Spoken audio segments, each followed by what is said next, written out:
My husband used my broken legs as an excuse to cheat with his ex, saying, "You're completely worthless right now. Every part of you is broken and useless. You can't even satisfy me anymore." So, I made sure those words cost him everything. You're completely worthless right now. Every part of you is broken and useless. You can't even satisfy me anymore. My husband Carter said those words to me while I sat in a wheelchair with both legs shattered, and his ex-girlfriend Vanessa stood in our living room with her arm around his waist. They'd walked into our apartment together at 10 p.m. like it was the most natural thing in the world, like I was just furniture they had to navigate around. I was 31 years old. Married 7 years. 8 weeks into recovering from a car accident that had pulverized both my femurs. And this was the moment I learned my marriage certificate had been written in disappearing ink. But here's what Carter didn't know. I was recording everything. And I was about to make sure those words cost him absolutely everything. Let me back up to the day my life shattered, literally and figuratively. It was a Saturday in early March. One of those perfect spring afternoons where the air smells clean and the sun hits just right through the car windows. I was sitting in the passenger seat of our SUV, scrolling through photos on my phone from my sister Emma's baby shower. Tiny onesies decorated with elephants. Pastel pink cake with buttercream flowers. Emma's glowing face as she opened gift after gift, her hands resting on her 7-month belly. Carter was driving, one hand on the wheel, the other resting on my knee, this little unconscious gesture he always did. Some old Fleetwood Mac song was playing on the radio and he was humming along, slightly off-key, making me smile despite myself. We'd been married 7 years. The kind of marriage people write about in anniversary cards. We still held hands in movie theaters. Still left ridiculous notes on the bathroom mirror. That morning he'd written "You're beautiful even with toothpaste foam beard," in blue dry erase marker. I'd drawn a heart and added "You're tolerable even before coffee." Stupid little things that felt like love. My graphic design freelance business was thriving. I'd just signed 2 new corporate clients the week before. A tech startup needing a full rebrand and a local restaurant chain wanting menu designs. I was making more money than I'd ever thought possible working from our cozy 2-bedroom apartment in a neighborhood with good coffee shops and a Sunday farmer's market. Life felt stable. Normal. Safe in that way you never really appreciate until it's gone. I remember thinking, scrolling through those baby shower photos, that maybe Carter and I should start thinking about kids soon. We'd always said, eventually, but eventually was starting to feel like now. Emma looked so happy. So complete. I was about to text her one of the photos when I saw the headlights. Wrong lane. Coming straight at us. Too fast. Carter screamed my name, Siu, and jerked the wheel hard to the right. I looked up from my phone just as the dark sedan slammed into the passenger side. The police report would later say the driver was a 17-year-old kid who'd been texting. Going approximately 65 miles per hour in a 35 zone. The sound was like the world ending. Metal screaming. Glass exploding in a million directions. My phone flew out of my hand and disappeared somewhere in the chaos. The impact threw me sideways against the seatbelt so violently I thought my ribs would cave in. Pain. Immediate and everywhere. Specifically my legs. Oh God, my legs. Everything went white. Then red. Then black. I don't remember the ambulance. Don't remember the paramedics cutting me out of the wreckage. Don't remember the emergency room or the first surgery or the second one 12 hours later when they realized the damage was worse than initially thought. I woke up 3 days later. The hospital room smelled like antiseptic and something underneath it. Fear maybe, or despair. The kind that lives permanently in medical facilities. My mouth was so dry my tongue felt like sandpaper. My whole body felt wrong, disconnected, like I was wearing someone else's skin. My mother was sitting in a chair by the window, crying quietly into a shredded tissue. She looked older than I remembered. Lines around her eyes I'd never noticed before. My legs were elevated, wrapped in bandages and surrounded by metal hardware that looked like it belonged in a construction site instead of a hospital. Rods. Pins. Screws. Holding me together. Carter was sitting next to my bed holding my hand. His face was drawn, unshaven, eyes red-rimmed. When I made a sound, not quite a word, just a noise, his whole expression transformed. "Chloe," he breathed, squeezing my hand. "Oh God, you're awake. You're finally awake." Relief flooded through me. He was here. He'd stayed. Whatever had happened, we'd face it together. Dr. Mitchell came in about 20 minutes later. She was 50-ish, calm, competent, with short gray hair and that carefully practiced sympathy face doctors perfect in medical school. She pulled up a chair and explained the damage in measured tones designed not to panic me. The impact caused catastrophic bilateral fractures to both femurs, she said, showing me X-ray images on a tablet. My legs looked like shattered ceramic, pieces everywhere held together by metal rods. Extensive soft tissue damage.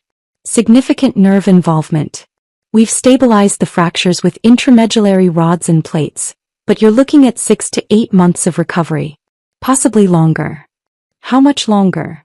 My voice came out hoarse, unfamiliar. She paused. Never a good sign. Some patients regain near full mobility, she said carefully. Others experience permanent limitations. We won't know your specific outcome until we see how you progress through physical therapy. The room went silent. My mother made a small choking sound. I stared at the X-rays at the shattered bones that used to be my legs, trying to process the words. Might walk normally again. Might not. Might need a cane forever. Might never be the same. Carter squeezed my hand tighter. Looked at Dr. Mitchell with fierce determination. Whatever she needs, he said firmly. We'll handle it together. Physical therapy, home care, modifications to the apartment, whatever it takes. She's not doing this alone. My mother looked relieved. Started crying harder but happier tears. Carter's parents arrived an hour later. His father, stern and practical in his usual way, assessed the situation quickly. His mother, emotional but trying to hide it behind forced optimism, kept patting my arm and saying everything would be fine. They praised Carter. Over and over. You raised a good man, my dad told Carter's father in the hallway. I heard it through the open door. Standing by her like this. Not every husband would. He knows what marriage means, Carter's father replied, voice gruff with approval. I believed them. Believed in the hand holding mine. Believed in the determination in Carter's voice when he promised we'd handle this together. Believed that 7 years of marriage meant something when everything else fell apart. That was my first mistake. 3 weeks later they discharged me. Both legs in heavy casts from hip to ankle. A wheelchair had been delivered to our apartment the day before. Carter had spent the previous week rearranging furniture to create pathways wide enough for the chair. He'd moved our bedroom setup to the living room since I couldn't navigate the stairs to our actual bedroom. Bought a shower chair. Installed grab bars in the bathroom. When both sets of parents helped get me settled that first day home, Carter was attentive. He adjusted pillows behind my back without being asked. Brought me water before I requested it. Checked every 10 minutes if I was comfortable, if I needed pain medication, if anything hurt. His mother actually teared up watching him. You're so lucky, she whispered while Carter was in the kitchen with the others. Not every man would handle this so well. You raised him right, my dad said, clapping Carter on the shoulder as they prepared to leave. Taking care of her like this. That's what marriage is about. Everyone left around 7. My dad was the last one out the door, giving Carter one final approving nod. The second the lock clicked, everything changed. Carter stood in the entryway for a moment, his back to me. Then he turned around and the concerned, devoted husband expression was just gone. Replaced by something flat. Hard. Almost resentful. I'm going out, he announced. Not asking. Just informing. I blinked at him, confused by the sudden shift. Oh. Could you maybe help me get settled in bed first? It's been a really long day. He sighed. Heavy. Theatrical. The kind of sigh you make when someone asks you to donate a kidney. Jesus, Chloe, he muttered. Fine. That sigh became the soundtrack of my new reality. Every single task, helping me to the bathroom, preparing meals, adjusting my position in the wheelchair, came with that same heavy sigh and eye roll. This thick aura of resentment that made the air in our apartment feel toxic. I wasn't his wife anymore. I was a broken thing he was stuck with. The first 2 weeks home blurred together. Pain medication fog. Physical therapy appointments Carter drove me to in complete silence. Long stretches of being alone while he claimed to be working late or having networking dinners or meeting the guys for drinks. Every time I needed help, showering, getting dressed, moving from wheelchair to bed, he'd do it but with visible frustration. Eye rolls. Heavy sighs. Body language that screamed this was a burden he resented carrying. I started asking for less. Skipped meals because I didn't want to bother him. Waited hours to use the bathroom until I absolutely couldn't hold it anymore. Tried to do things myself and failed, then cried silently in the dark while Carter slept with his back turned. My best friend Jenna noticed during one of her visits. I'd lost weight. Had dark circles under my eyes that had nothing to do with pain and everything to do with stress. "Chloe, are you okay?" she asked carefully while helping me wash my hair in the kitchen sink. "Beyond the obvious, I mean. Something feels off." "I'm fine," I lied, forcing a smile. "Just adjusting." Another mistake in a growing list of them. Because I wasn't fine. And Carter wasn't the man I'd married. I just didn't know how bad it would get yet. Jenna showed up the next afternoon without calling first. She had a bag of takeout from my favorite Thai place and that determined expression she got when she knew something was wrong and wasn't leaving until she fixed it. "Lunch," she announced, letting herself in with the spare key I'd given her weeks ago. "And before you say you're not hungry, I got the pad thai with extra peanuts so you're eating." I was in my wheelchair by the window staring at nothing in particular. Carter had left at 8 that morning without saying where he was going.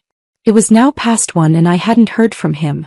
Jenna set the food down on the coffee table and pulled up a chair across from me. She studied my face for a long moment before speaking.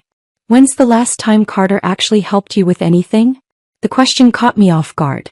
"What do you mean?" "He helps." "Does he?" She gestured around the living room. "Because I've been coming here almost every day for 3 weeks and I've yet to see him do a single thing. I'm the one helping you shower. I'm the one bringing food. I'm the one doing your physical therapy exercises with you." "He's been working a lot," I said automatically, defensively. "Extra hours to cover the medical bills. This situation is hard on him too." Jenna's expression shifted from concern to something harder. "Agree. Chloe. You're the one with shattered legs and you're sitting here making excuses for him." I looked away, unable to meet her eyes. She leaned forward. "When did he start wearing cologne?" "Because I've known Carter 7 years and that man has never worn cologne in his life." "I don't know. Recently, I guess." "And his phone," she pressed. "Have you noticed it's always face down? That he takes it everywhere, even to the bathroom? That he practically jumps out of his skin if you get near it?" I had noticed. I'd been trying not to notice. "He started dressing differently too," Jenna continued, voice gentler now but no less firm. "New shirts. Designer jeans. Going to the gym suddenly even though he's never been into fitness." "Chloe, these aren't signs of a stressed husband working extra hours." "Then what are they signs of?" I asked even though I knew. God, I knew. "He's not working late," Jenna said quietly. "He's somewhere else. With someone else." The words hung in the air between us. I wanted to argue. Wanted to defend him, defend my marriage, defend the 7 years we'd built together. But I couldn't because deep down I'd known for days. Maybe weeks. "I can't deal with this right now," I whispered. "I can barely deal with not being able to walk. I can't handle him cheating on top of everything else." Jenna reached over and squeezed my hand. "I know. But ignoring it won't make it go away." He was right. He was absolutely right. And once she'd said it out loud, I couldn't stop noticing.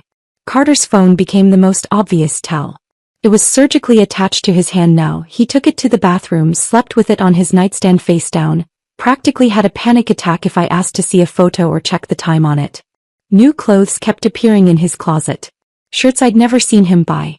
Expensive jeans that definitely hadn't been there a month ago. He'd started styling his hair differently, using product that made it look deliberately messy in that way that takes effort. He left for work at odd hours. Saturday mornings at 7. Sunday afternoons at 3. Weekday evenings at 9, claiming he had to finish something at the office, even though his job had never required that kind of schedule before. And when he came home he smelled different. Not like his usual soap and deodorant. Like perfume. Floral and sweet and definitely not mine. I started asking questions. Gentle ones at first. "How was work today?" "Fine." "What project are you working on that needs so much overtime?" "Why are you interrogating me?" His voice sharp, defensive. "I'm dealing with a lot right now, Chloe. Can you just give me some space?" Space. He wanted space while I was trapped in a wheelchair in our apartment, unable to leave without help, unable to do anything without assistance.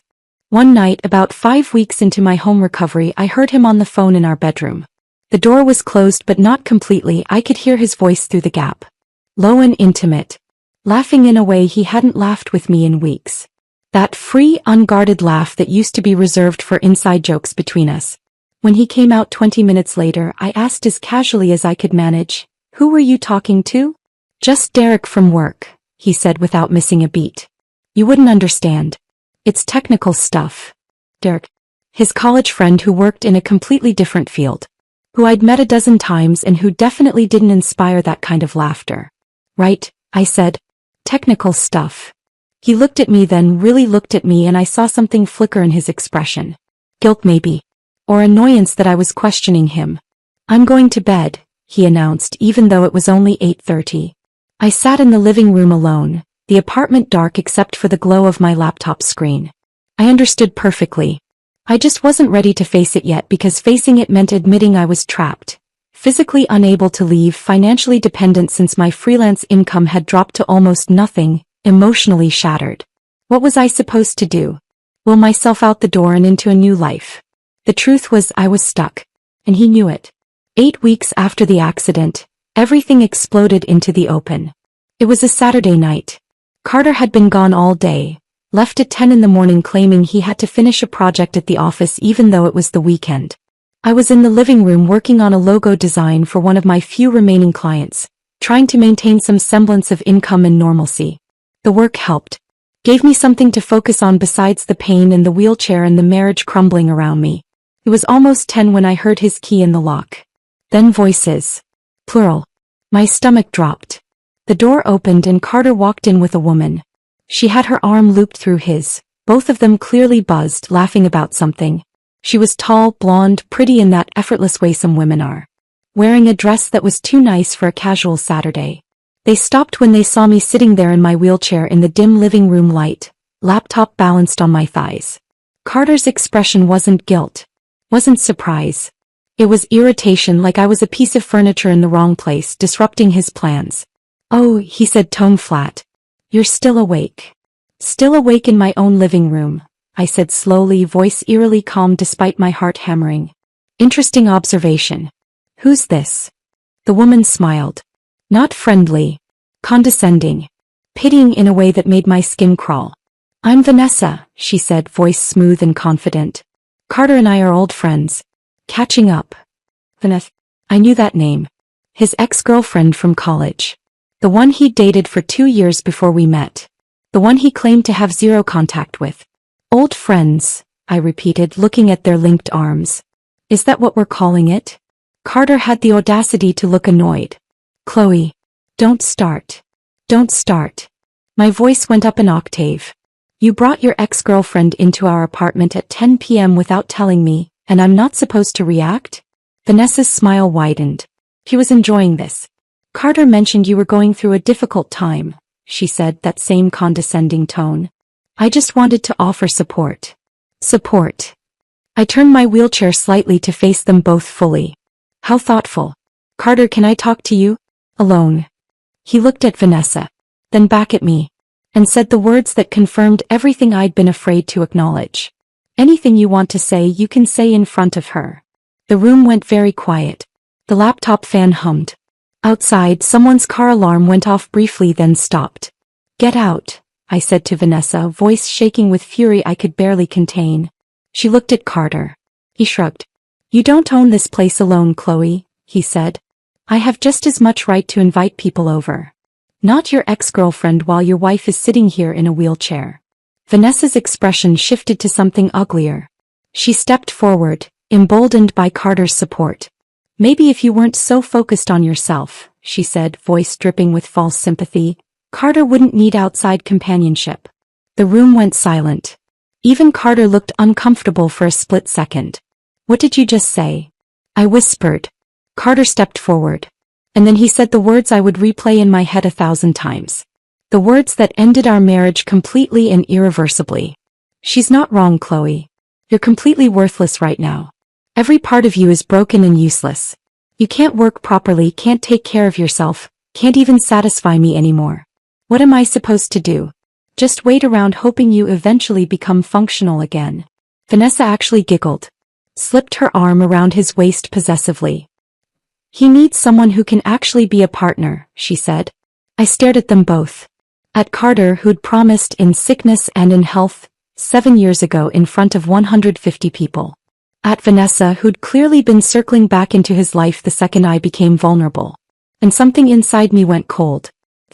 Calculating. They thought I was helpless. Broken. Trapped. They were about to learn exactly how wrong they were. Okay, I said quietly. Carter frowned. Vanessa looked confused. They'd clearly expected tears, begging, maybe a dramatic breakdown. Okay, what? Carter asked. Hey. I understand completely. Thanks for the honesty. I closed my laptop, set it carefully on the side table. You should both leave now. Leave. Carter actually laughed. I live here. Then she leaves, I said, voice steady despite my heart hammering. Or I call the police and report her for trespassing. Vanessa's smug smile vanished. You can't be serious. Watch me. I pulled out my phone, held it up so they could both see. This apartment lease is in my name. My late grandmother's trust fund paid the deposit and covers 70% of the rent. Legally, I can decide who's welcome here. And she's not. Carter's face went red. You're being ridiculous. I'm being clear. She goes or I dial 911 right now. Vanessa looked at Carter, waiting for him to fight for her, to defend their relationship. He stood there, torn between his pride and the reality of legal consequences. Finally, he nodded toward the door.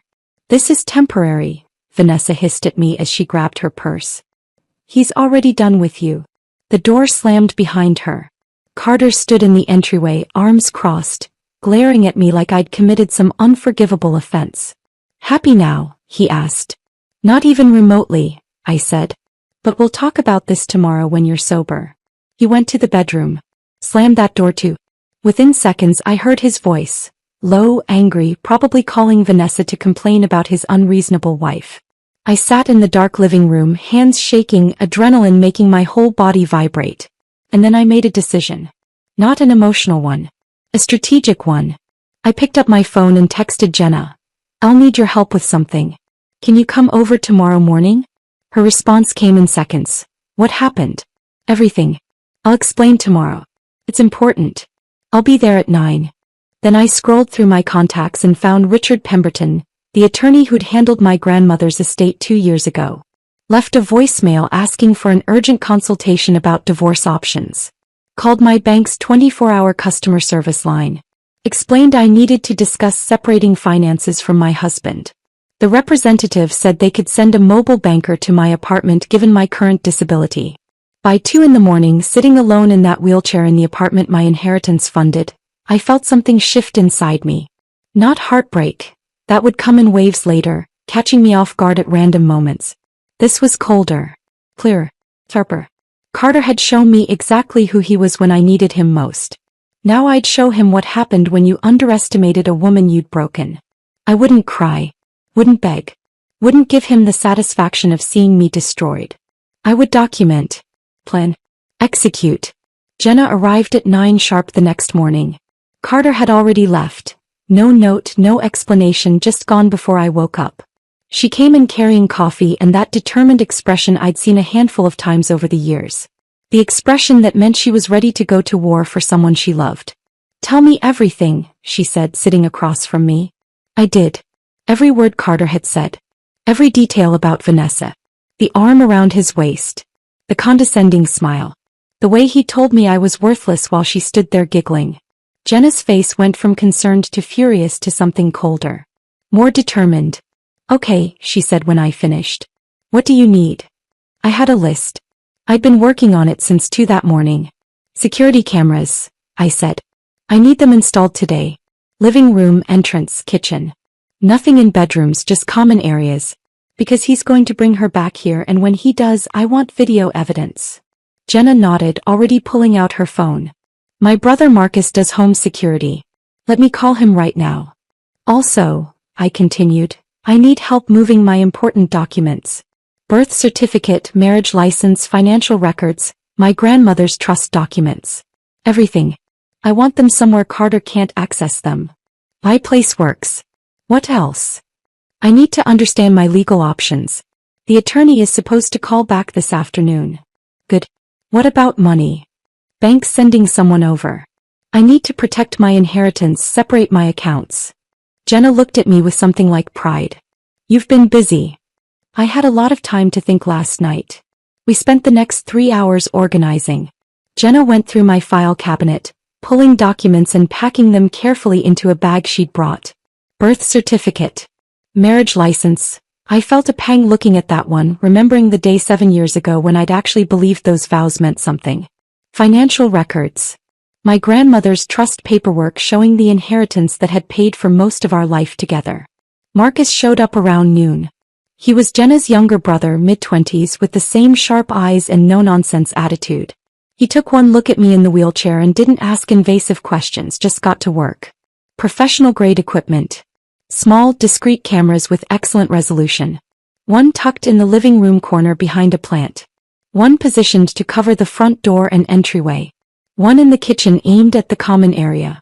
All connected to an app on my phone. Recording continuously. Uploading to encrypted cloud storage automatically. This feels very spy movie, Marcus said as we tested the feed on my phone. That's because my marriage became a bad Netflix drama, I replied. He grinned despite the grim situation. Well, now you've got evidence for the finale. Jenna handed him cash. I tried to pay but she waved me off, and he left with a promise to check the system remotely and make sure everything stayed running smoothly. Patricia, the mobile banker, arrived at 3. Professional woman in her 50s with kind eyes and a no-nonsense demeanor. She set up her laptop on the coffee table and showed zero judgment as I explained the situation. I need to protect my inheritance, I said. Separate my freelance income. But I don't want to do anything that could hurt me legally in divorce proceedings. Smart thinking, Patricia said. She walked me through the process. Opening a new individual account in just my name. Transferring my inherited money, completely protected as premarital assets.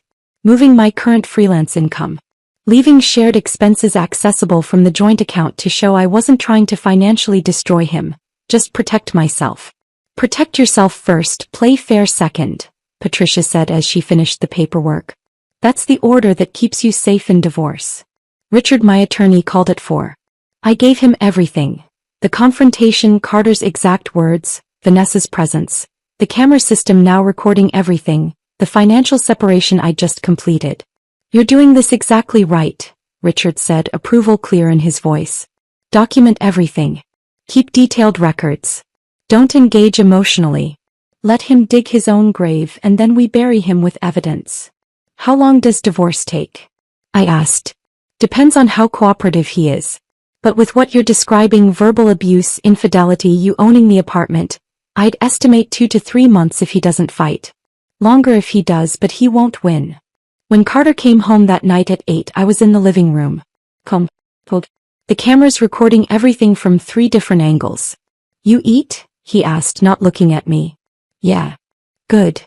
That was our entire interaction. He microwaved something in the kitchen, took it to the bedroom, closed the door. I heard the TV turn on. Some sports game. He had no idea the walls were watching. The next 4 days followed the same pattern. Carter leaving early, 7, sometimes 6 in the morning. Returning late, 9, 10 at night. Minimal communication beyond bare necessities. Doing laundry, need anything? No. Ordering food, want some? Already ate. I spent the time productively. Researched divorce law specific to our state. Talked to Richard twice more, clarifying questions about asset division and proof of infidelity. Started a detailed log in a password-protected document. Carter's comings and goings, times his mood when he was home, any unusual behavior. I also started working on my physical strength. Not my legs. Those were still useless, casts heavy and uncomfortable. But my upper body. My physical therapist had given me exercises weeks ago that I'd barely done because asking Carter for help retrieving the resistance bands felt like too much trouble. Jenna brought new ones. Helped me create a routine. Arm curls. Shoulder presses. Core work that didn't involve my legs. The pain was excruciating. Muscles I'd neglected for weeks screaming in protest. Sweat pouring down my face. But I pushed through because if I was going into battle, and I needed to be as strong as possible. You're really doing this, Jenna said, watching me struggle through a set of exercises. I'm really doing this, I confirmed. Thursday night I was in the living room doing arm work with the resistance bands. 9 o'clock. Carter wasn't home yet, which had become normal. I heard his key in the lock at 9:15. Then I heard voices. Plural. My stomach dropped, but this time it wasn't fear. It was anticipation. The door opened. Carter walked in. Vanessa right behind him. He saw me mid-exercise, resistance band stretched between my hands, sweat on my forehead. And he actually rolled his eyes. Seriously? Can't you do that in the bedroom? This is my apartment, I said evenly, not stopping the exercise. I'll do this wherever I want. They stood there like I was the intruder. Like I didn't belong in my own living room. This was it. The moment I'd been waiting for. The cameras were rolling. We're going to hang out, Carter announced, gesturing toward the couch like he was offering Vanessa a seat in his personal living room. You should probably give us some privacy. I set down the resistance band. Let it fall to my lap. No. Simple. Direct. One word. Carter looked genuinely shocked. Like the concept of me refusing him something hadn't occurred to him in weeks. Excuse me. I said no. I'm not going anywhere. She needs to leave. Vanessa stepped forward and I could see the confidence radiating off her. Whatever lies Carter had been telling her, whatever version of our marriage he'd painted where I was the problem and he was the victim, she believed it completely. Look, Chloe, she said, voice dripping with false sympathy. I get that this is hard for you, but Carter and I are together now. You need to accept reality. Together. She said it so casually. So matter-of-factly. Like my marriage was just a formality they'd moved past. Like 7 years meant nothing. Like the vows Carter had spoken in front of our families and friends were just words that expired the moment I became inconvenient. Get out of my apartment, I said, voice steady despite the fury building in my chest. Carter crossed his arms. She's my guest. She's staying. This lease is in my name, I said slowly, deliberately. My money pays 70% of the rent. My grandmother's trust fund covers this place. Legally, she's trespassing. Vanessa actually laughed. A sharp, mocking sound. What are you going to do? She asked, looking down at me in the wheelchair with undisguised contempt. Roll over here and physically remove me? The room went very still. I looked at Carter. Waited for him to say something. To defend me. To tell his ex-girlfriend that mocking his disabled wife crossed a line. He said nothing. And then he made it worse. She can't do anything, Van, he said, and his voice had that same casual cruelty from days earlier. She's worthless right now. Completely broken and useless. Can't work a real job, can't take care of herself, can't satisfy me in any way that matters. That's why I need someone functional. Someone who actually works. Vanessa smirked. Moved closer to him. Slipped her hand into his. Someone who can keep up, she added. I pulled out my phone. Started dialing 911. Carter's eyes went wide. What the hell are you doing? Calling the police, I said calmly, thumb hovering over the call button. She's trespassing. You've both been warned. Now there are consequences. You're insane, Vanessa shrieked. I pressed call. The operator answered on the second ring. 911, what's your emergency? Yes, I have an unwanted person in my apartment refusing to leave. I'm disabled and unable to physically remove her myself. I need assistance. Carter lunged forward, reaching for my phone. I rolled backward in the wheelchair, faster than he expected, staying out of reach. She's my wife and she's having some kind of breakdown, Carter said loudly, voice pitched so the operator would hear. She's not thinking clearly. Sir, I'm speaking with the caller. The operator cut in, voice firm and professional. Ma'am, are you in immediate danger? Potentially, I said, keeping my eyes on Carter as he stood there breathing hard, face purple with rage. My husband is becoming aggressive and his guest is refusing to leave after multiple requests. Officers are dispatched to your location. Stay on the line. Vanessa's confidence evaporated like steam. Her face went pale. Carter, I'm not dealing with cops, she said, already backing toward the door. I'm leaving. Don't you dare, Carter started. Figure out your situation, she told him, grabbing her purse from where she dropped it on the couch. And then she ran. Literally ran out the door and down the hallway. So much for their great romance. So much for being together. The second real consequences appeared, she abandoned him without a backward glance. Carter stood there breathing hard, staring at me with something close to hatred. You just ruined everything, he said. No, I replied calmly, phone still at my ear, operator still on the line. I documented everything. There's a difference. The officers arrived 6 minutes later. I heard their knock, professional, firm, and called out that the door was unlocked. 2 of them. One older male officer, maybe late 40s, with graying hair and the calm demeanor of someone who'd seen everything. One younger female officer, 30s, sharp-eyed and observant. They took in the scene immediately. Me in the wheelchair, medical equipment visible in the corner. The shower chair, the medication organizer, the physical therapy bands I'd been using. Carter standing in the middle of the room, face still red, body language aggressive. Evening, the older officer said. We got a call about a trespassing incident? Yes, I said, keeping my voice calm and clear. My husband brought his girlfriend here despite my repeated objections. I asked her to leave. She refused and mocked my disability. When I insisted, she finally left, but only after I called you. The female officer was already taking notes. Where is she now? She ran when she heard officers were coming, I said. Carter made a sound, half laugh, half scoff. This is ridiculous. Chloe's being vindictive. Using her injury to control the situation, to manipulate. Sir, the older officer interrupted. Let her finish. I explained everything. Calmly. Factually. This wasn't the first time he'd brought Vanessa here. The verbal abuse. His words about me being worthless. The escalation tonight. I mentioned my disability made me vulnerable. That I couldn't physically defend myself or leave if the situation became dangerous. Carter tried to spin it differently. Said I was being controlling. That I was weaponizing my disability. That his friend had just been trying to offer support. The female officer looked around the apartment again. Really looked. At the wheelchair. The medical equipment. The setup that made it obvious someone was recovering from serious trauma. Sir, she said to Carter, is this your apartment? I live here, he said defensively. Is your name on the lease? He hesitated. I could see him weighing his options. It's our apartment. That's not what I asked, she said, voice patient but firm. The lease is in her name, he admitted. But I live here. I pay bills. I have rights. But nothing, the older officer cut in. If she's asked someone to leave her leased property and they refused, that's trespassing. The fact that you're married doesn't override her legal rights as the leaseholder. I watched Carter process this. Watched him realize his assumptions about automatic rights to everything were wrong.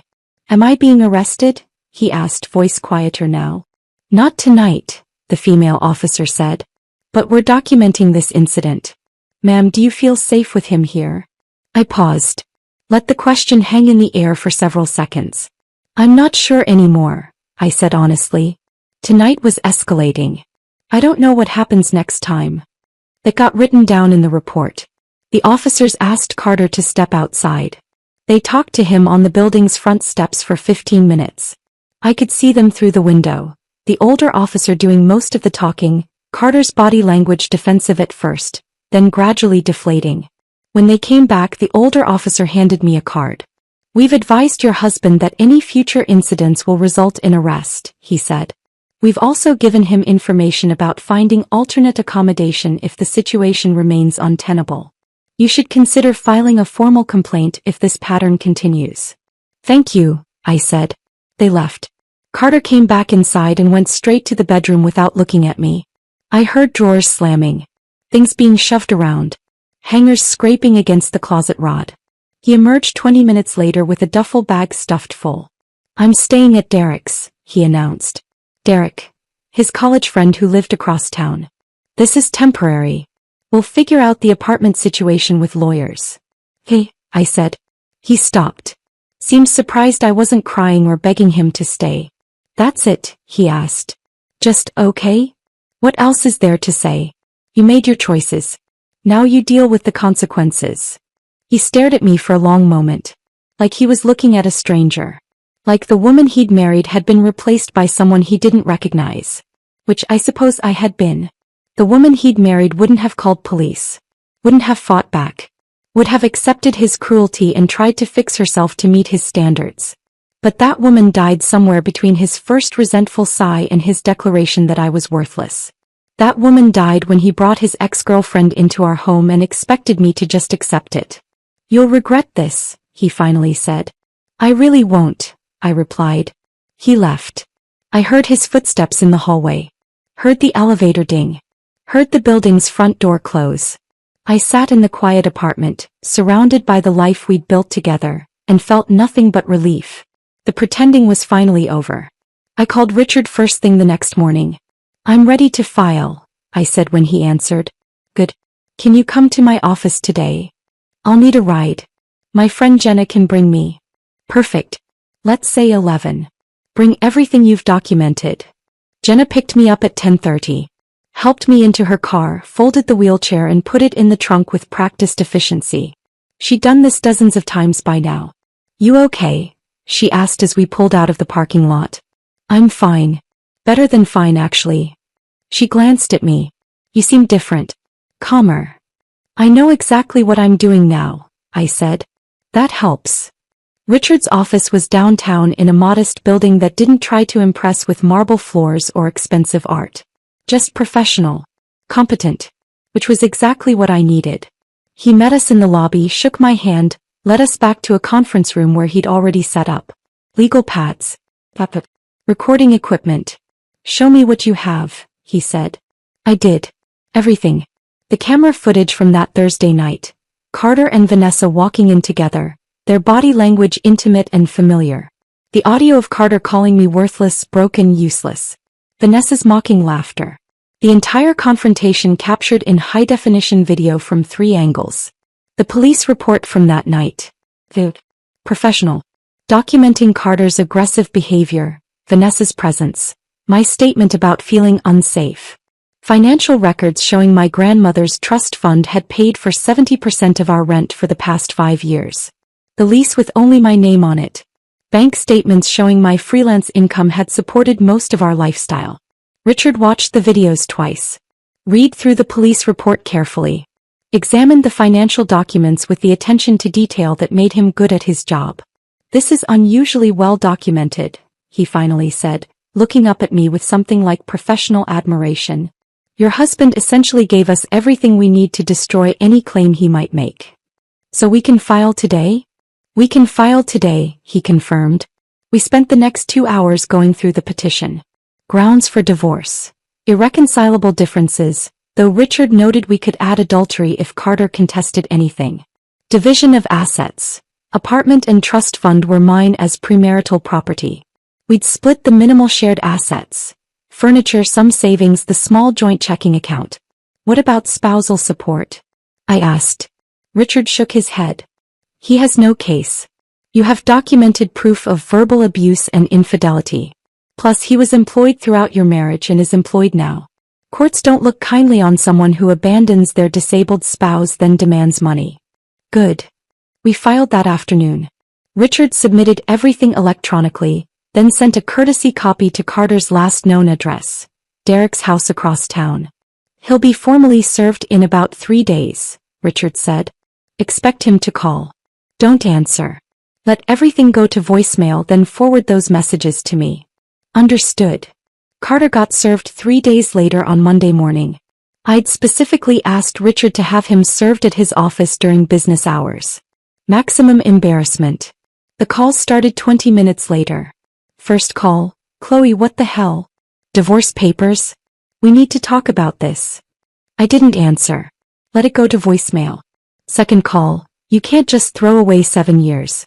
Call me back. Third call, this is insane. You're overreacting. I made a mistake, okay? Can we please just talk? By the end of the first hour, he'd called 19 times. The voicemails progressed through stages. Anger. Desperation. Back to anger. You manipulative witch, one message said, his voice shaking with rage. You planned this. You've been planning this the whole time, weaponizing your disability to trap me. Another. My attorney says you have no right to keep the apartment. We'll see you in court. And then later that night, please. Please just talk to me. We can fix this. I'll go to counseling. Whatever you need. Just call me back. I forwarded every single message to Richard. Perfect, he said when I called him the next morning. Especially that one about weaponizing your disability. He's making our case for us. Carter's parents called 2 days after he was served. I almost didn't answer, but curiosity got the better of me. Chloe. His mother's voice was tight. Controlled. I agree. We need to talk about what you're doing to Carter. What I'm doing to him. He's devastated. He told us you trapped him. That you're weaponizing your injury to force out his friend who was just trying to help during a difficult time. That you called the police on him for no reason. I let her talk. Didn't interrupt. Let her defend her son for 5 full minutes. Every accusation, every justification, every claim that I was being unreasonable and vindictive. When she finally paused for breath, I spoke. Are you finished? Silence. Good. Now let me tell you what actually happened. My voice was calm. Steady. Carter brought his ex-girlfriend into our apartment while I was recovering from an accident that shattered both my legs. Multiple times. When I confronted them, he told me I was completely worthless, broken, and useless. That I couldn't satisfy him anymore. His exact words.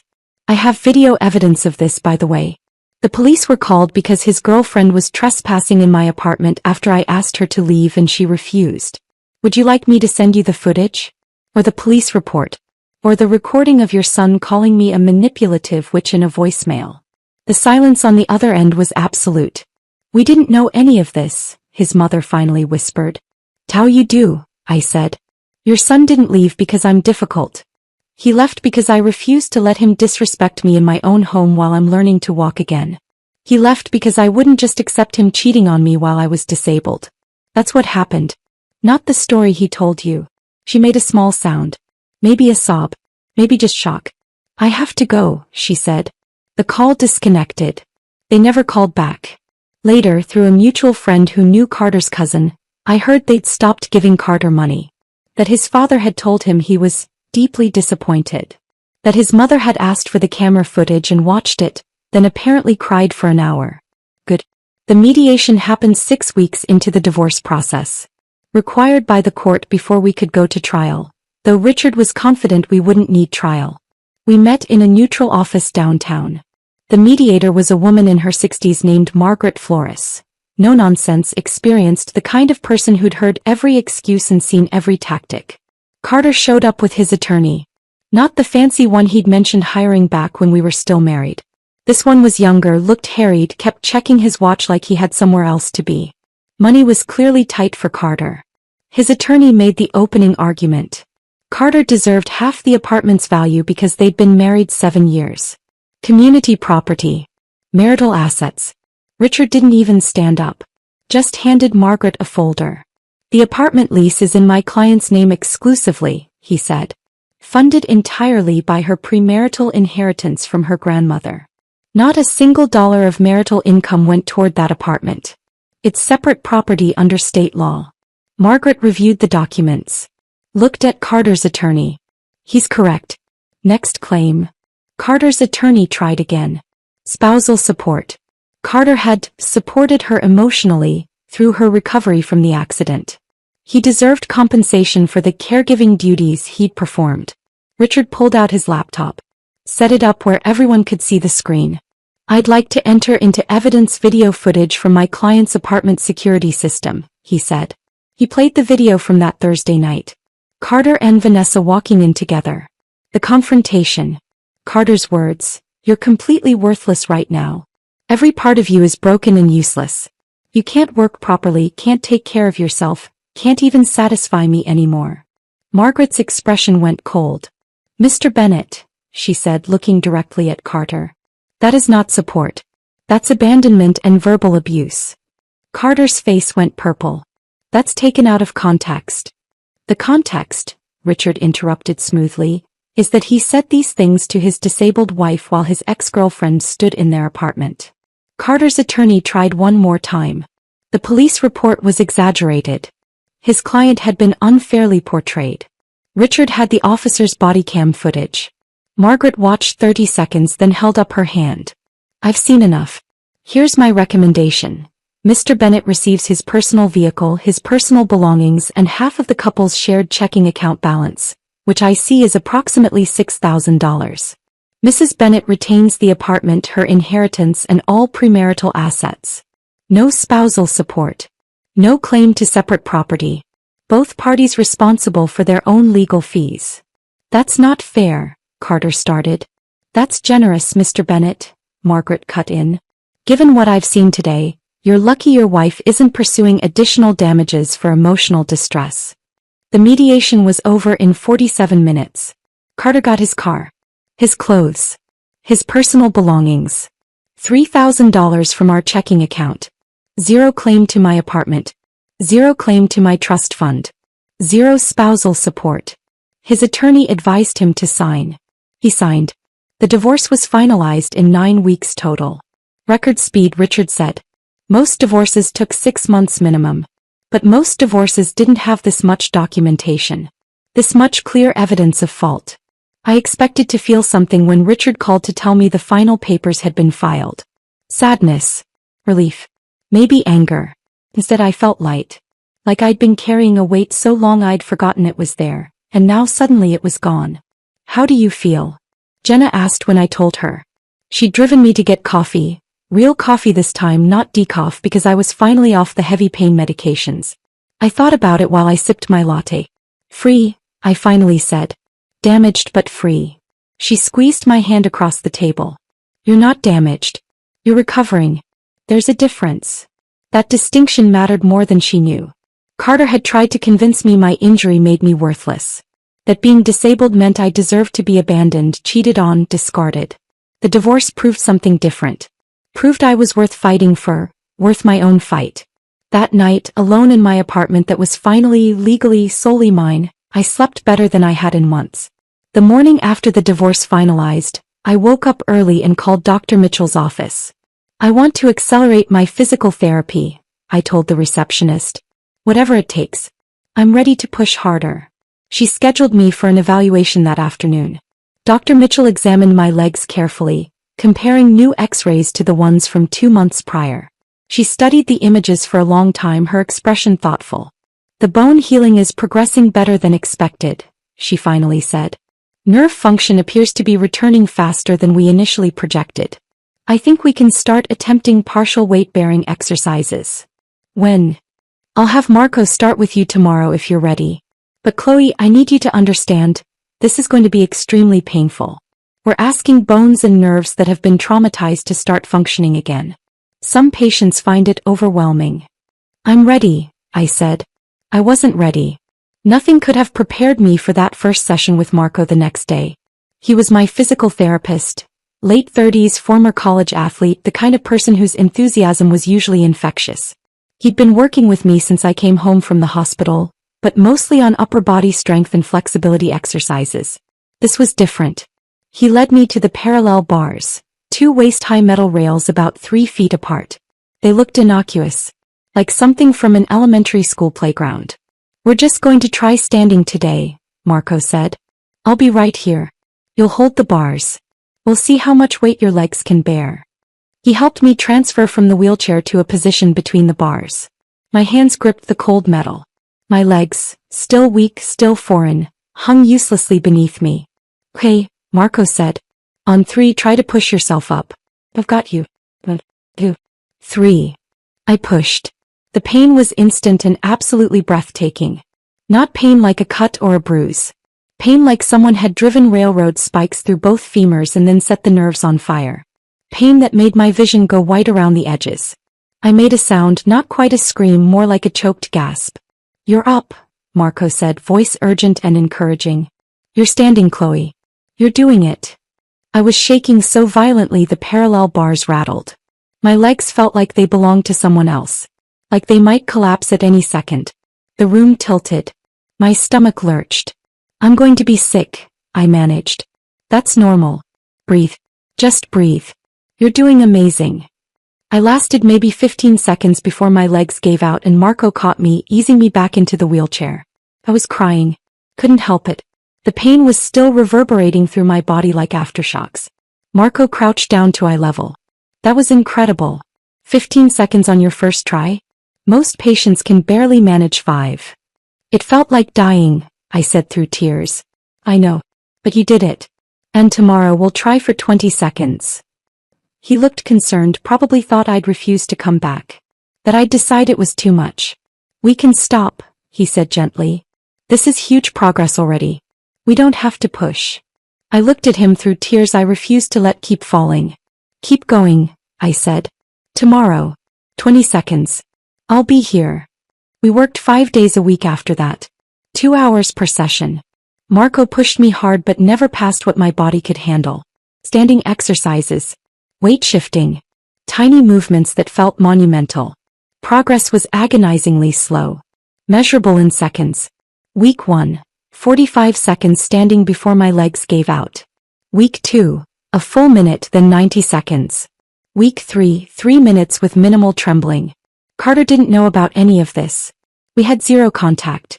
Everything went through Richard when necessary, which wasn't often now that the divorce was finalized. But Jenna's intelligence network was thorough. Her cousin Hannah worked the front desk at the gym Carter had joined, the expensive one downtown with the juice bar and the personal trainers. They're always there together, Hannah reported to Jenna, who reported to me. Carter and some blonde woman. Very couple-y. Matching workout clothes and everything. Had to be. Jenna showed me their social media. Carter had made his Instagram public again, probably to show off his new relationship. Photos of them at restaurants. Some hiking trail. Holding hands in front of a sunset with the caption, "New beginnings with the right person." Another post. A photo of Vanessa laughing at something off camera. Carter's caption, "Finally found someone who understands what partnership really means." It made my blood boil. But I channeled that anger into something productive. Into motivation. Every exercise that made me want to quit, I thought about Carter's words. Worthless. Broken. Useless. Every time my legs screamed in protest during physical therapy, I imagined his face when he'd eventually see me standing. Walking. Thriving. Marco noticed the shift in my determination around week 4. "You're pushing yourself really hard," he said one afternoon after I'd insisted on trying to stand for 5 minutes straight despite visible trembling. "What's driving this?" I looked at him. Considered lying. Decided honesty was easier. "Revenge is an excellent motivator," I said. He laughed. Thought I was joking. I wasn't. Every step I took toward recovery was a step away from the woman Carter thought he'd broken. Every second I stayed standing was proof that his words were lies.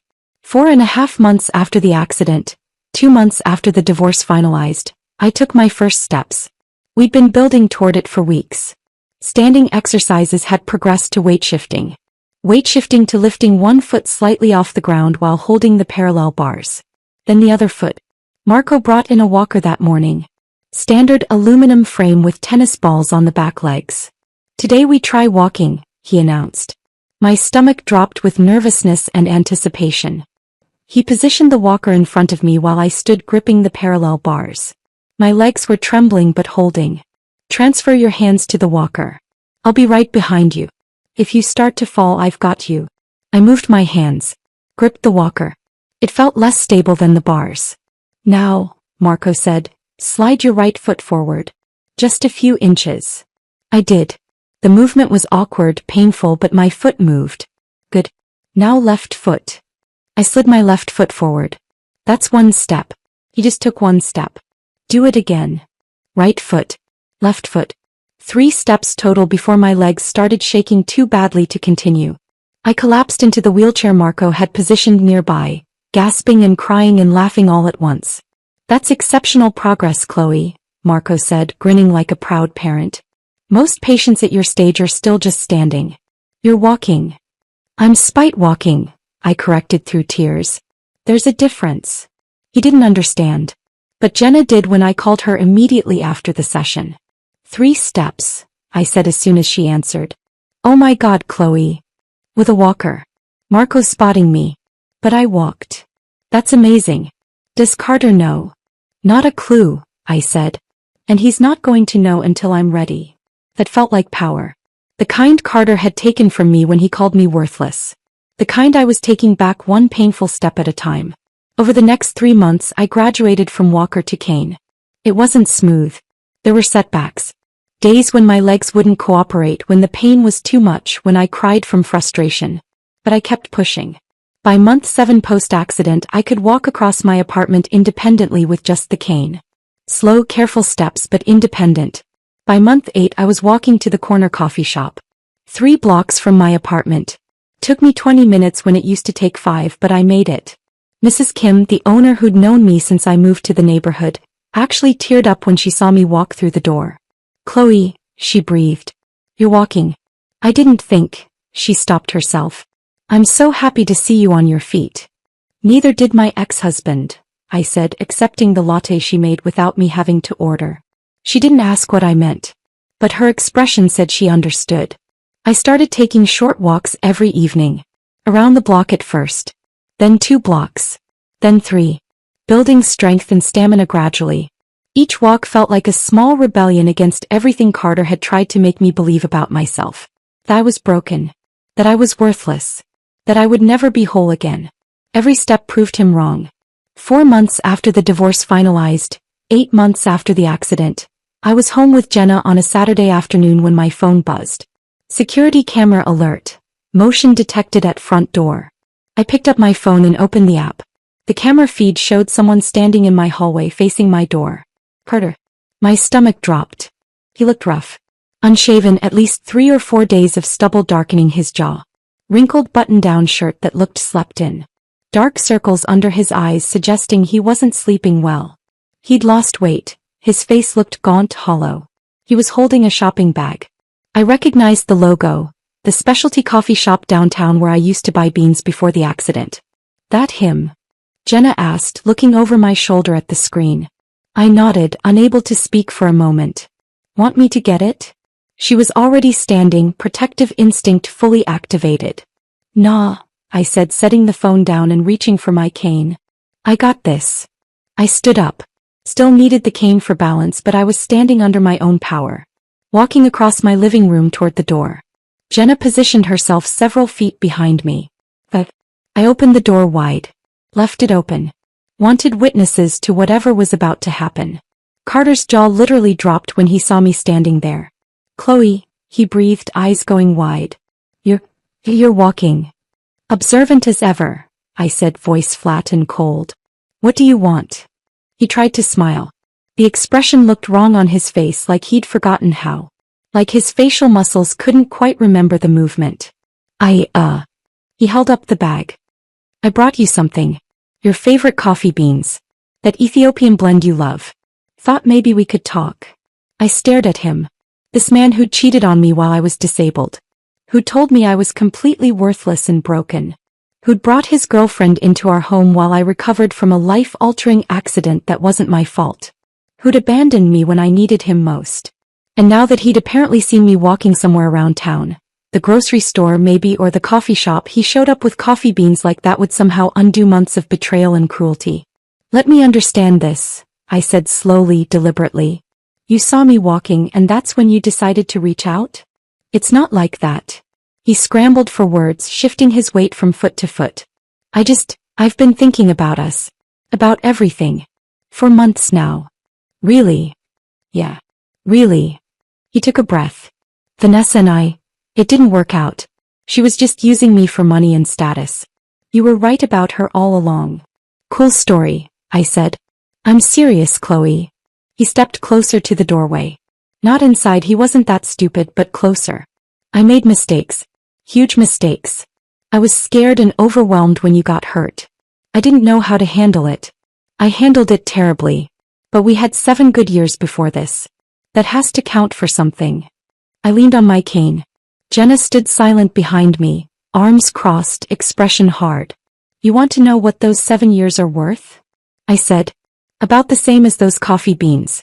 Which is nothing to me." His face crumpled. Actual emotion finally breaking through whatever rehearsed speech he'd prepared. "Don't say that. We loved each other. We built a life together. We can rebuild. I'll go to counseling. I'll do whatever you need. Just give me another chance." "You tried to build a new life while mine was shattered," I said. "I was just the foundation you stood on until you found something you thought was better. Then you tried to demolish me on your way out. That's not fair." His voice took on a defensive edge. "You weren't exactly easy to live with. You were depressed and demanding, and I had pulverized legs. I cut him off. I was learning to walk again. Sorry I wasn't sunshine and roses while my body was destroyed and my husband was cheating on me. He flinched at the word, cheating. Look, he said, voice dropping lower. More desperate. I know I messed up. I know I hurt you. But I'm asking for forgiveness. For another chance. We can start over. Why now? I asked. Why show up now 8 months later, for months after our divorce finalized? He hesitated. And in that hesitation I saw the truth. Vanessa took me for everything, he finally admitted, voice barely above a whisper. She convinced me to invest in some opportunity. Said her friend was starting a company that we'd get in on the ground floor. I gave her $30,000. $30,000? I stared at him. Where did you even get that kind of money? Borrowed it from my parents. He couldn't meet my eyes. The investment was fake. She disappeared with the money. I couldn't make rent. Got evicted from Derek's place when I couldn't pay what I owed him. I'm broke, Chloe. Completely broke. I lost everything. There was the real reason for this visit. He didn't miss me. Didn't regret what he'd done. Didn't have some sudden moral awakening about his behavior. He was broke and desperate and needed someone to use financially. I need help, he said. Just temporary. Just until I get back on my feet. You have the apartment, the trust fund. You could. Then call Vanessa, I interrupted. Oh wait, she bailed when you became the liability. Funny how that works. You're being cruel. No. I'm being honest. You showed me exactly who you are when things got hard. I'm just refusing to forget. His expression hardened. The desperation sliding away, replaced by something uglier. So that's it? He asked, voice rising. After everything I did for you, all the years I supported you, one mistake and you throw it all away? One mistake. I almost laughed. Carter, you're delusional. He held out the bag of coffee beans. Shook it slightly. Just take the coffee, he said. Please. I drove an hour to bring this to you. No. Take it, Chloe. No. Don't be difficult. Just take the coffee. No. He threw the bag at me. Not handed it. Not set it down. Threw it like he was launching a basketball at a hoop. The bag sailed through the air. I tried to catch it, pure instinct, but my coordination was still rebuilding after months of not using my hands for anything requiring quick reflexes. The bag slipped through my fingers and hit the floor hard. The glass container inside shattered on impact. Coffee beans and glass shards exploded across my entryway floor in a spray of brown and glittering fragments. Look what you made me do. Carter yelled, pointing at the mess. You made me do that. Jenna stepped forward immediately, positioning herself between me and Carter. Dude, she said, voice deadly calm. You literally just threw it at her. She wouldn't take it. This is her fault. She's being stubborn and vindictive and... Get out, I said. No. Not until you understand what you're throwing away. I'm giving you a chance here, Chloe. A chance to fix this. To have your husband back. You're not my husband. We're divorced. Get out of my building. Not until you listen to me. Jenna, I said calmly. Call the police. She pulled out her phone immediately. Carter's eyes went wide. The color drained from his face. What? Are you serious? I brought you a gift. You threw glass at me, I said. You're trespassing. And you're about to be arrested if you don't leave right now. This is insane. It's coffee. It's assault, Jenna said, phone already at her ear. And you're covered in evidence of your terrible life choices. Carter looked at the shattered glass. At the coffee beans scattered across the floor. At his empty hands. Reality finally penetrated. Fine, he said, voice shaking. I'm leaving. But you're going to regret this, Chloe. You'll end up alone and broken and you'll remember that I tried to give you another chance. I'll take my chances, I said. He left. Practically ran down the hallway toward the elevator. We waited until we heard the elevator ding and the doors close. Then Jenna called the police anyway. I want this documented, I told her. In case he comes back. The officers arrived 15 minutes later. Same female officer from before. She recognized me immediately. Mrs. Bennett, she said, then corrected herself. Sorry. Miss Bennett now, right? Right. She and her partner took statements. photographed the shattered glass and scattered coffee beans. Documented Carter's appearance, his demands, the thrown bag. Want to press charges? She asked. Just want it documented, I said. Added to the file. In case he escalates. Smart move, she said, handing me a case number. After they left, Jenna and I cleaned up the mess. Swept up the glass and coffee beans. Mopped the floor. You okay? She asked when we finished. I thought about it. Really thought about it. Yeah, I said. I actually am. And I meant it. I never heard from Carter again after that Saturday. No calls. No texts. No surprise visits. Nothing. But Jenna's intelligence network, extensive, thorough, and apparently unstoppable, kept me updated without me having to ask. Hannah saw him at the gym, Jenna reported about 2 weeks after the coffee bean incident. He looks terrible. Lost more weight. Apparently he's working at that big box store near the mall. Stocking shelves or something. Carter, who'd had a decent corporate job with benefits and a 401k, was now working retail. What about Vanessa? I asked. Jenna's smile was sharp. That's the interesting part. She's gone. Disappeared completely. Deleted all her social media. Hannah said Carter comes to the gym alone now. Looks miserable. Carter had been telling the truth about one thing. Vanessa had indeed scammed him. The $30,000 he'd borrowed from his parents. Gone. Invested in a complete fabrication. Some fake startup that never existed. His parents cut him off financially, Jenna added. Apparently his dad told him he needed to face the consequences of his choices and wouldn't give him another cent. Good. But the real justice came 6 months later. I was at a coffee shop, not Mrs. Kim's place, a different one, working on a client's website design when Jenna called. Turn on the news, she said. Local station. Channel 5. Why? Just trust me. I pulled up the news station's website on my laptop. The headline made me actually laugh out loud, earning strange looks from other customers. Local woman arrested in investment fraud scheme. The photo showed Vanessa in handcuffs being led out of an apartment building by police. I clicked the video. The reporter explained that Vanessa Harper had been arrested for running an investment scam targeting multiple victims.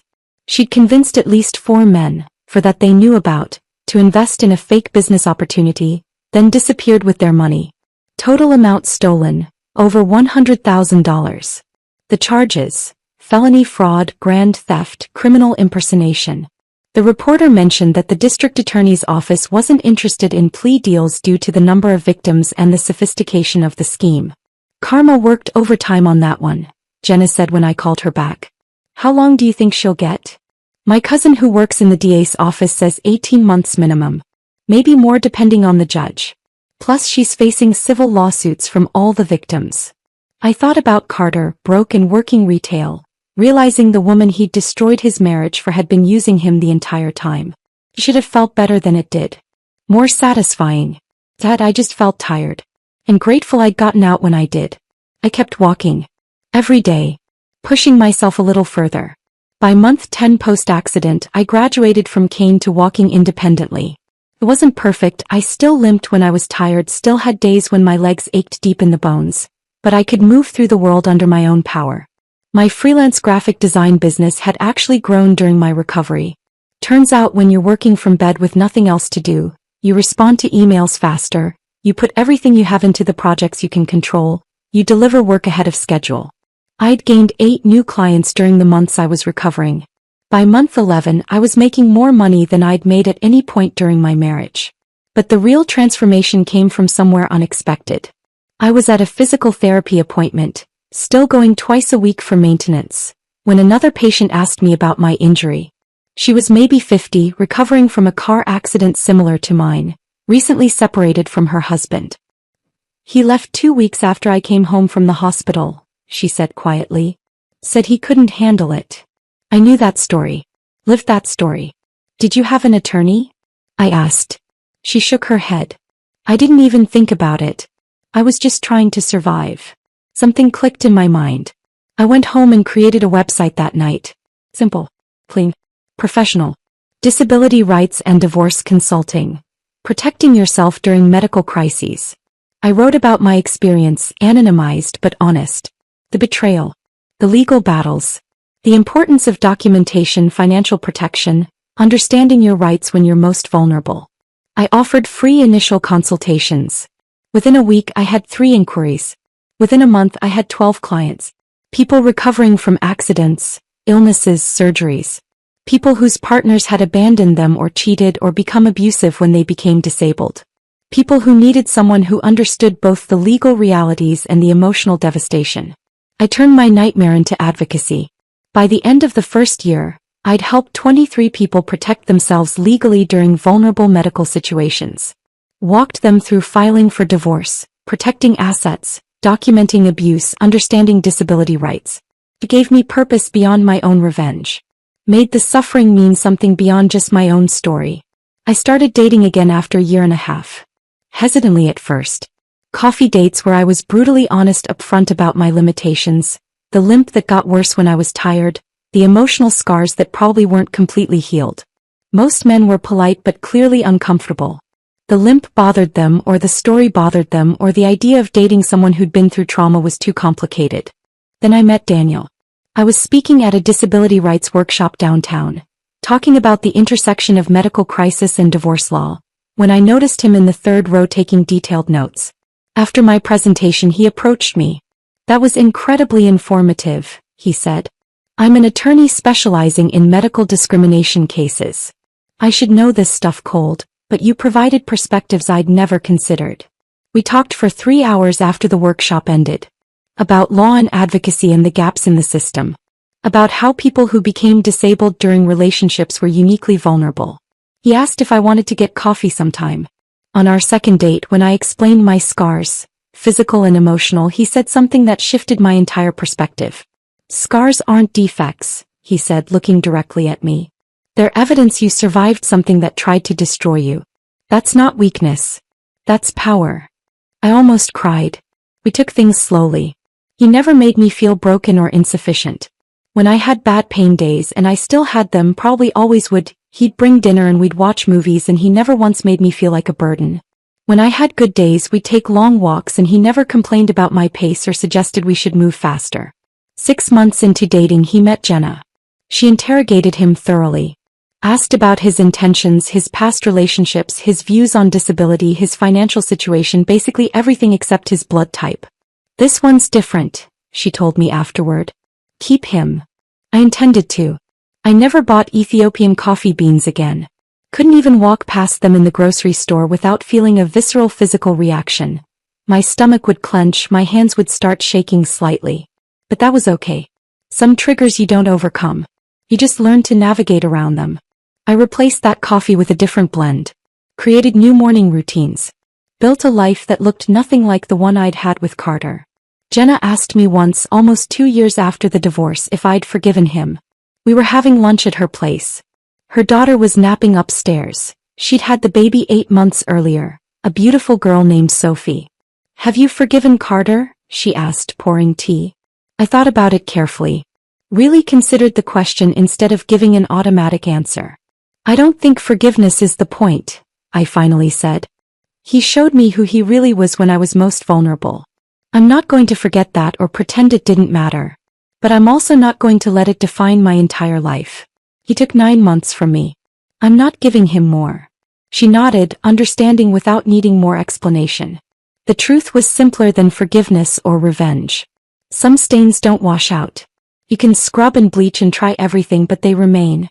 But sometimes you realize the stain was never on you in the first place. It was on him all along. And I'd walked away clean. I still limped sometimes. Still had scars. Visible ones on my legs from the surgeries, invisible ones in places I couldn't show anyone. But I was walking. Under my own power. Building a life I actually wanted instead of one I'd settled for. Dating someone who saw my strength instead of my damage. Helping people protect themselves the way I'd had to learn to protect myself. Living in an apartment that was solely mine, filled with furniture I'd chosen, decorated the way I wanted, free from resentment and heavy sighs. Carter had tried to break me. Told me I was worthless and useless and broken. But every step I took proved him wrong. Every client I helped. Every morning I woke up in my own space without walking on eggshells. Every date with Daniel where I felt seen and valued. Every single day I built something better from the wreckage. That was my revenge. Not the legal victory, though that had been satisfying. Not his financial ruin, though that had been karmic. My revenge was living well. Was proving that the woman he'd tried to discard was worth more than he'd ever understood. Was walking away from the wreckage and building something beautiful from the broken pieces. And I never looked back.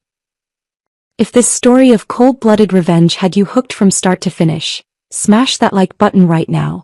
My favorite part was when Chloe stood up and walked to the door, showing Carter she'd literally risen above everything he said. What was your favorite moment? Drop it in the comments below. Don't miss more jaw-dropping revenge stories like this. Subscribe and hit that notification bell so you never miss another upload.